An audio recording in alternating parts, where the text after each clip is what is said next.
Hello, good evening, and welcome to our Parent Family Association meeting. For those of you who have students who will be graduating soon, so we have some guests from Enrollment Services here today to talk you through what that looks like. So we are going to go ahead and get started. If you do have questions during the presentation, please feel free to put those in the Q&A, and we will be happy to answer those for you or get you that information. If you do put a question in the Q&A, feel free to put your email address. If we don't get to you, then we can always send you an email to make sure that we get that question answered. So we are going to go ahead and get started. Thank you so much for joining us. We're going to take a few minutes and go through some important information about commencement for you. So we're going to start with what are marching orders and how do you participate and graduate? What is the appropriate regalia? So what are your students going to wear?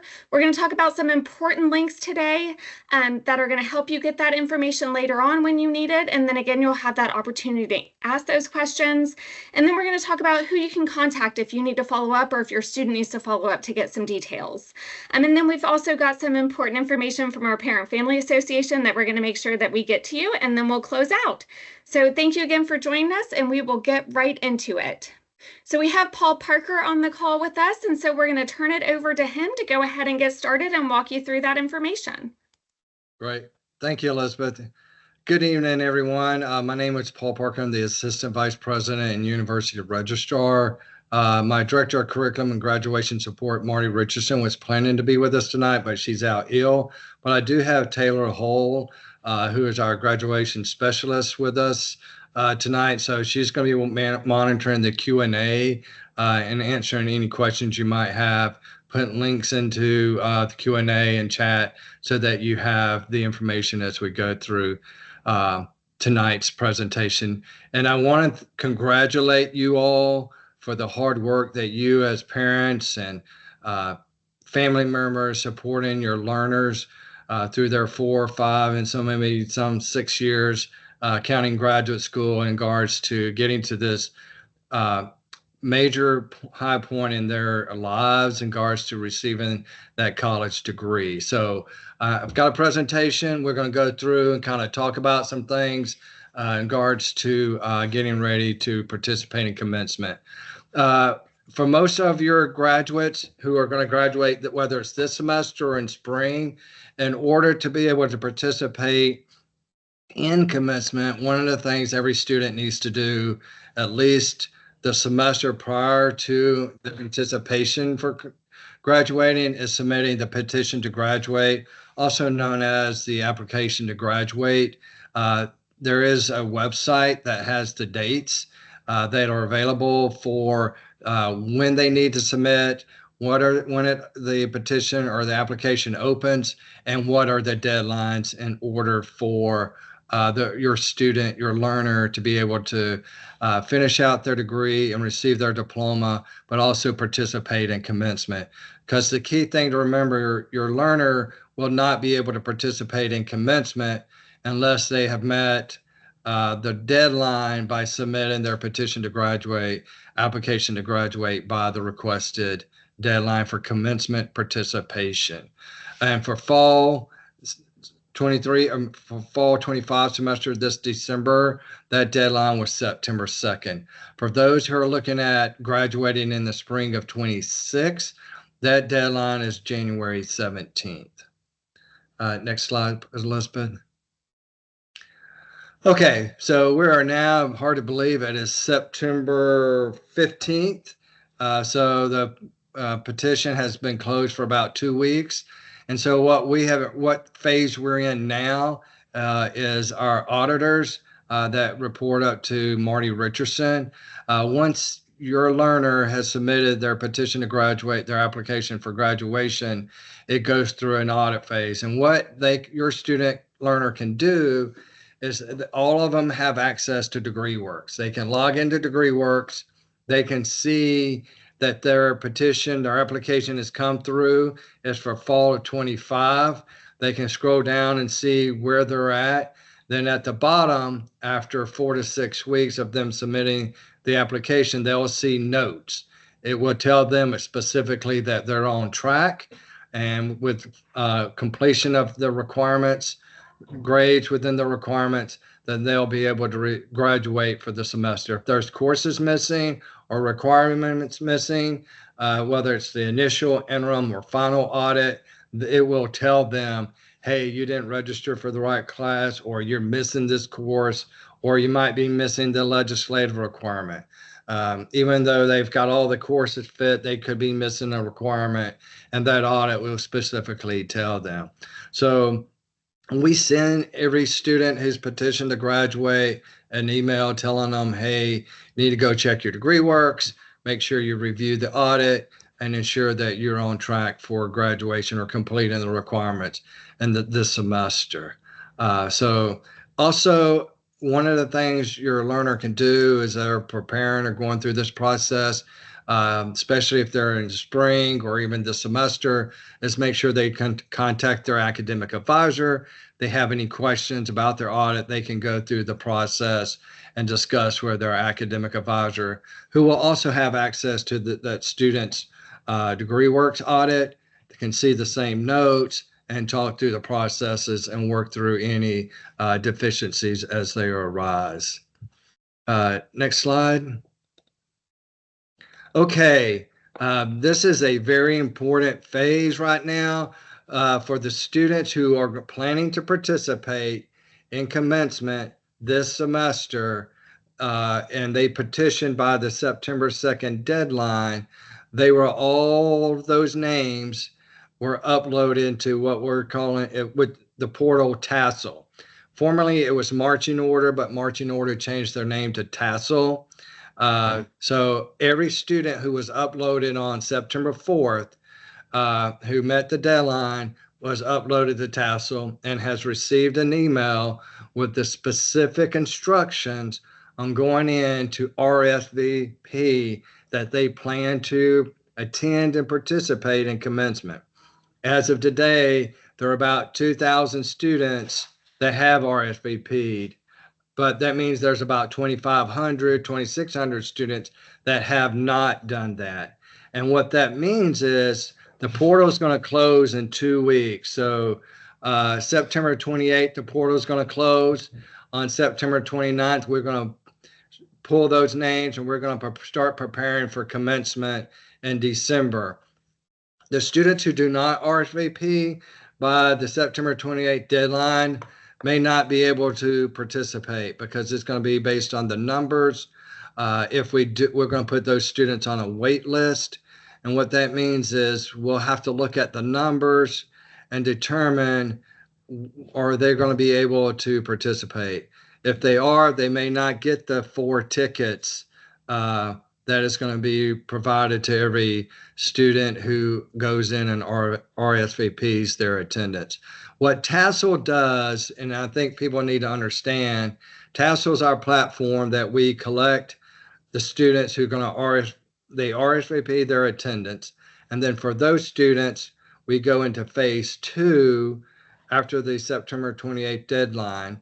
And then we open up Tassel back up and allow those students to go back in and change or provide their pronunciation of their name. But what that also does is guarantee those students are going to get 4 guest tickets, and that they plan to attend and participate, because that's how we're going to build the ceremonies. Yes, we don't have the ceremonies posted at this time, but what we're having to do is, because we have a limited facility on how many students can participate each ceremony, we have to get the RSVP number to determine which college is on what day, how many students are participating, which is why it's important that your student, if they have not already RSVP'd to attend, that they do so by the Sunday, September 28th deadline.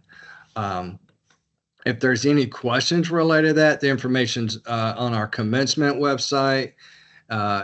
We've also emailed the students. Another email went out this evening. I think we've also are sending postcards to students just to remind them of the steps. The information's on the website. So the information's out there for your learners. And if they are planning to participate in commencement, they must log into Tassel and go ahead and RSVP their attendance. And then the second phase is they'll go in and change their pronunciation or clarify the pronunciation of their names.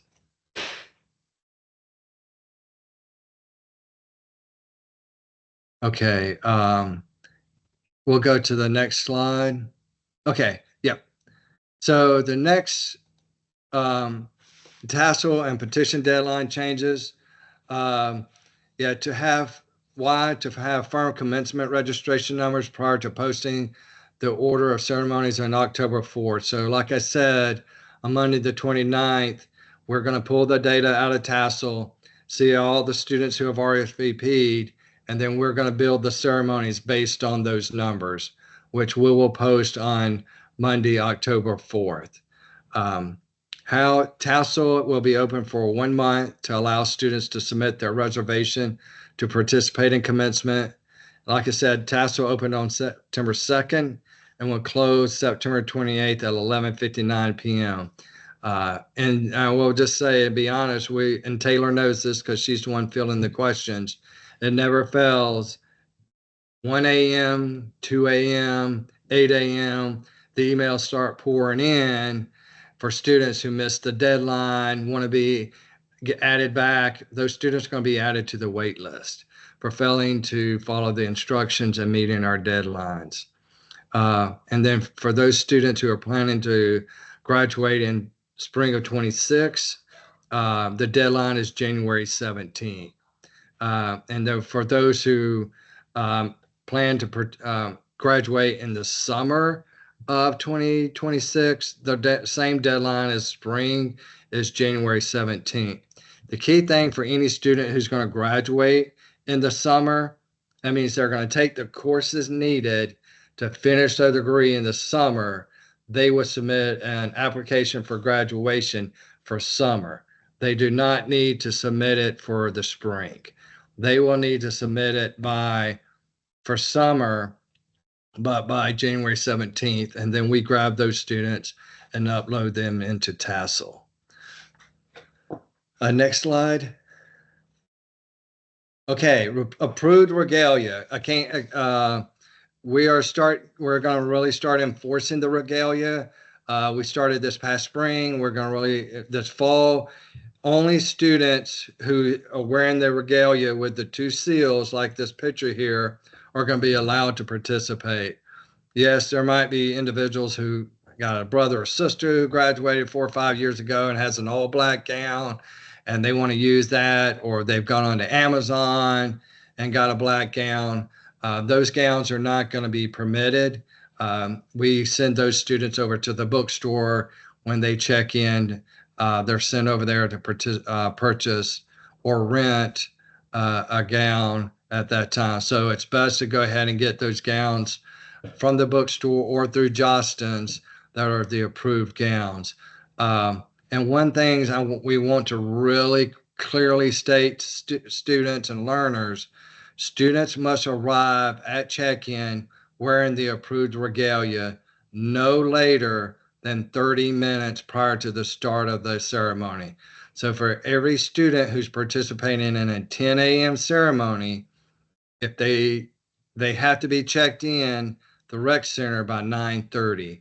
If they show up at 9:45 and we're leaving the rec center to go over to the convocation center, think about it as you're going through the tarmac, or you're getting ready to get on an airplane. And once they close that door, no one's getting on that airplane. Once we start get up and start walking out of the rec center, the gate is closed and students will not be able to participate in that ceremony. They'll have to go back into the rec center, check in with Marty and see if there's an available ceremony that they're able to participate. We're doing a lot of that for security reasons and the protection of all the students and security. So just make sure your students understand to get there. We open always 2 hours before the ceremony. So at 8 o'clock, we're opening up for a 10 a.m. ceremony. And at 1 o'clock, we're opening up for a 3 p.m. ceremony. So get there early, get checked in, and be ready to go with the required approved regalia. We're not going to allow ball caps only the approved mortarboard, cap, and tassel that you see. Students who are honor students, uh, who are receiving honors, like summa cum laude, magna cum laude, uh, they will get their tassel through the bookstore, and they'll receive that information as we get closer to commencement. Okay, commencement tickets. Every student who goes through tassel, logs into tassel, and RSVPs to attend the ceremony will be provided 4 guest tickets. Complimentary tickets will be 4. And so the information will be sent to them. It's also on the website. Any student who has questions about ticketing should contact stadium@kennesaw.edu. The office of the registrar is not in the ticket business. We don't handle tickets. We can't help them with tickets. That's all through stadium@kennesaw.edu. One of the things they want to make sure students understand is, say, like a student is going to the football game this weekend and they've already logged in and set up an account to get tickets, then that's the same account that they're going to get their commencement tickets from. They don't need to go in and create a separate account for commencement. If they've already set up an account to receive football, basketball tickets, theater, then that's the platform that they're going to use. And we understand that students are going to get their tickets, like Paul Parker will get 4 tickets. Then I will transfer those tickets to my mom, dad, brother, grandmom, whoever the 4 guests I want to give to. And there's instructions on the website how to do that and to help those students to transfer. And they're all electronic tickets. There are no printed tickets. So just understand that your learner will be getting the tickets and then transferring them to an email account or text number to a cell phone to get them into your Apple Wallet or the wallet based on your cell phone. Yeah, so if all guests are in the venue at the same time, only one guest is required to have the ticket. So, like, for me, if I'm going to a football game, it'd be very similar. I've got all the tickets. I've got 7 guests or 4 guests, and I'll say here and then go in. So you don't have to have each individual. Just need to have the one person with the 4 guest tickets on their phone and the 4 guests with them at the same time. Now, if you got 2 guests coming at once and 2 coming in later, then those individuals need to have the tickets on their phone based on not walking in at the same time. Yeah, and so guests who do not have a smartphone will need their ticket in their account to be printed at will call at the ceremony.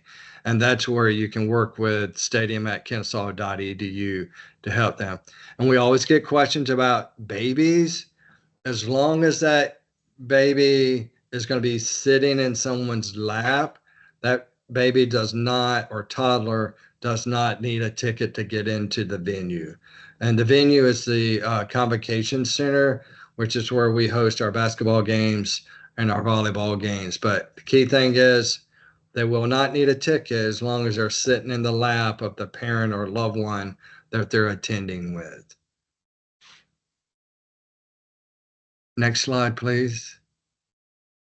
Okay, so here's the information related to logging into the ticket account. We're probably going to open up the account in November, which is probably about 4 weeks before commencement begins, so that your learner will have every opportunity to receive the 4 tickets, then go through the process of managing their account. And once they get those tickets, then they will be able to have plenty of time to share those tickets with their loved ones. This information that you see here is also on the ticketing website because it's the same process for all of the events on Kennesaw's campuses. It's just football, basketball, it's commencement. So it's the same login and same ticketing process for all the events on campus. Yeah, and like I said earlier, if you have tickets, contact stadium@kennesaw.edu, or you may call the ticketing office and they can help you through that at that time. Like I said, transferring tickets on a mobile device, it's not that hard, but it can be a little bit at the start. But there are instructions on how to do that. And stadium@kennesaw.edu can assist with that as well. We do provide instructions on our websites to help those students, because we know there are first-time students who haven't attended any events at both or any of our campuses. So this is their first event. We try to assist them with as much information as much as possible, and we'll provide that information on our website. They'll get emails about it with the links and attachments on the instructions on how to share their and transfer tickets on a mobile device. And that can be, we know there might be times you've got family members that are planning to go, then something happens and they're not able to go. Those tickets can still then be transferred to other individuals who are maybe able to attend the commencement ceremony. Next slide, please. Okay, here's our web links. The commencement webpage is basically the main page for commencement. It's got a lot of date and information on there. There's ceremonies page. If you go here, you're going to really see all the dates related to tassel, goes through the dates for tickets. This is where the ceremonies will be placed. Right now, it just says a statement of October 4th, in which we'll post those ceremonies. And the key thing to remember, our ceremonies run from Tuesday, Wednesday, Thursday, and Friday. We do have Saturday scheduled as a backup if we need to, based on numbers or as a backup. So, but primarily our commencement ceremonies will start Tuesday. There'll be 10 and 3, all 4 days. We may have an evening one that would start at 7, based on the number of students who RSVP. Graduates information webpage, that's under graduates. That's where you would see information about regalia, and that information related to the ceremonies and for those students. Guests and tickets webpage, this is information for you as a guest. You can go in there and read that. It will outline the information related to what can be taken into the Convocation Center. The key thing to think about commencement, it's no different than a football game. There will be security. There will be bag checks, only clear bags, only certain things that can be brought in. Once you go into the facility, you may not be able to leave the facility. It'll have all that information for the guests and in regards to tickets as well, and kind of our processes there. The one thing for your guests or for the guest, I would just advise everybody needs to be on campus, parked at least 30 minutes prior to the beginning of the ceremony, because we have parking, but we've got limited spaces inside the facility, and so everybody tries to park in the east parking deck, which can cause a lot of traffic jams. And so just plan accordingly for guests and for the students. Try to be on the campus and seated in the facilities no later than 30 minutes prior to the beginning of the ceremony. Next slide. Yes, if you have any questions, diploma@kennesaw.edu is for all commencement and diploma related questions. Tickets should go to stadium@kennesaw.edu. Taylor manages this diploma@kennesaw.edu account. She can help answer anything related to the commencement, anything related to, oh, I'm struggling to get into tassel. She can help with those type questions. Once students graduate in December, the key thing to remember is it's going to take at least 4 to 6 weeks before the diplomas are conferred, and then another 6 to 8 weeks before Parchment mails them out. So to understand, we will roll grades, final grades on December 18th.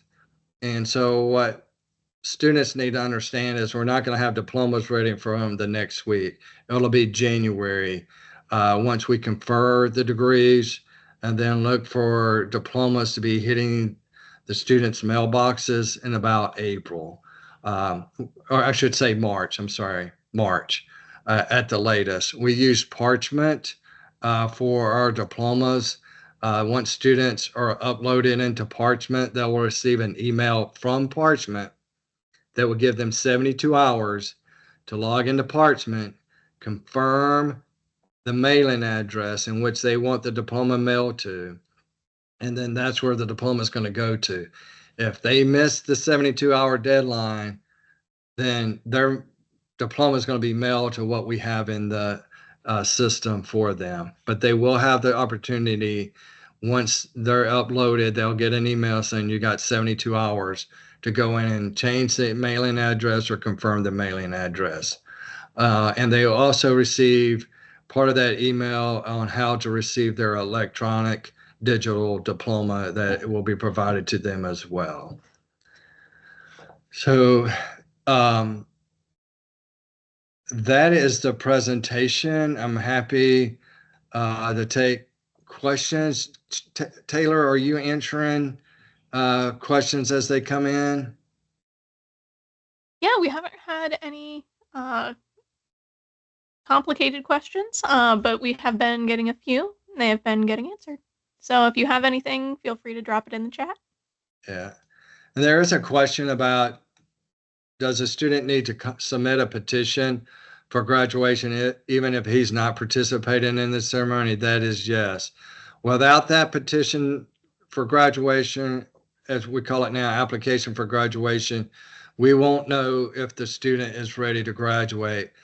So it is required for all students who are going to graduate and receive a diploma, regardless of participation in commencement. This same video we send again out prior to commencement.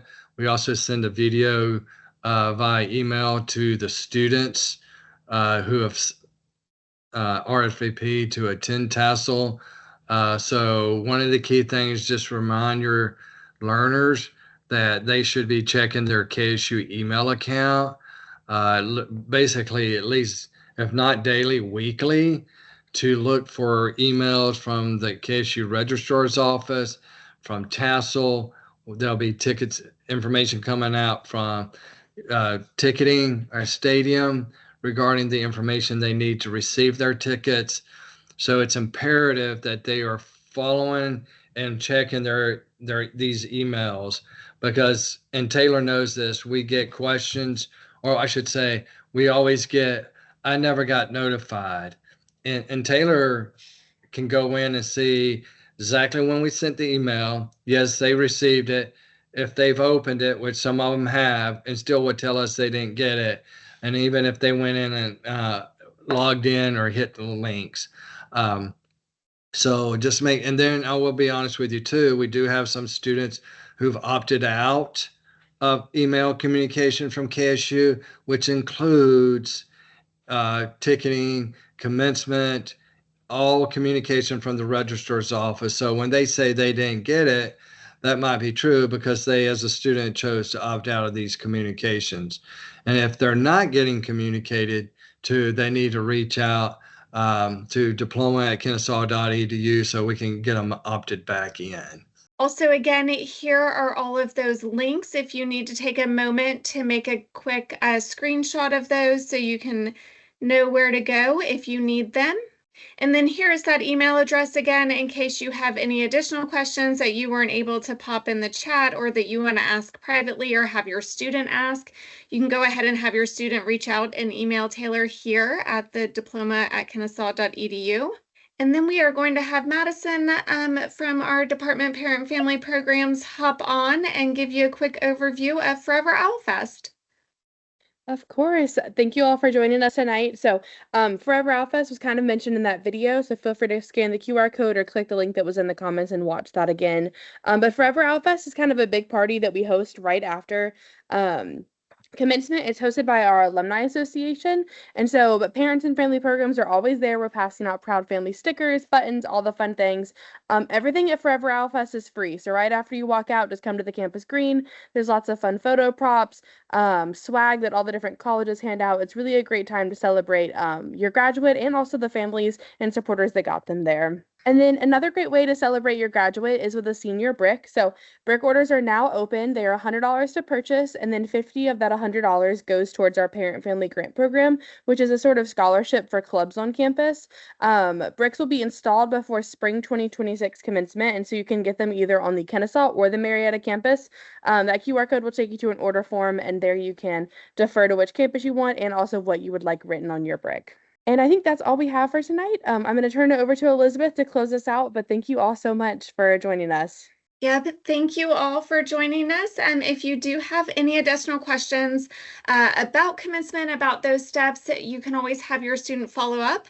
And then if you have any questions for us about bricks, about any of those other events around graduation, you are always welcome to send us an email as well at family@kennesaw.edu. Again, thanks so much for joining us this evening, and congratulations on making it this far in your journey. We look forward to seeing y'all all at Forever Owl Fest in December, or if your student is graduating in May, we will see you then. So thank you all again. Have a good evening, and we look forward to seeing y'all soon.